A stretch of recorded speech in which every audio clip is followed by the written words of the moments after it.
Almalar.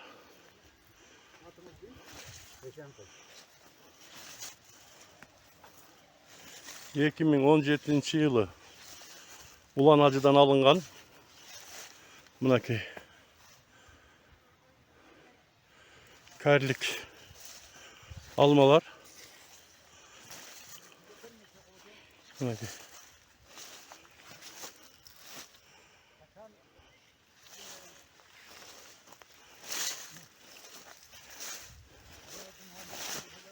Ekim'in 17. yılı alıngan karlik almalar.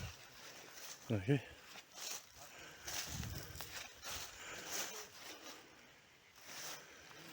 Buna intensivini bak, kanday boluş gerek.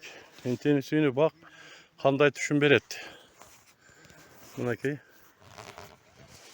Bir 4. yıl bol otat bul baktım motor soğanına.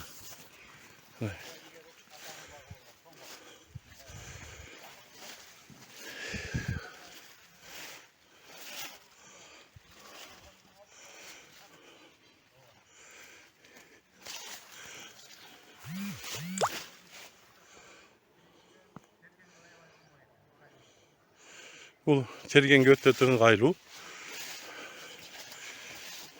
Mümkünçülük. Cerdi. Ast eğleyt.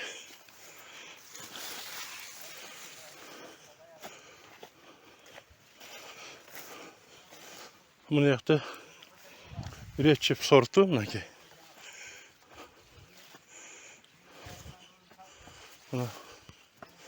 Bir çift sortu. Naki meme olacak.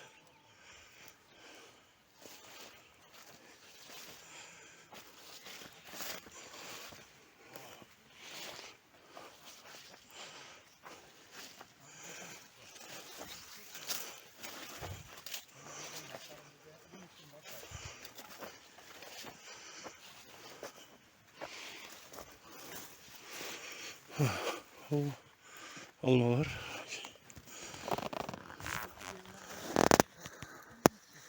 Şu polkarlik almalardan tiyiş gerek. Kolos'tan gelişince. Ufot boluş gerek. Bunlar hiç almalar.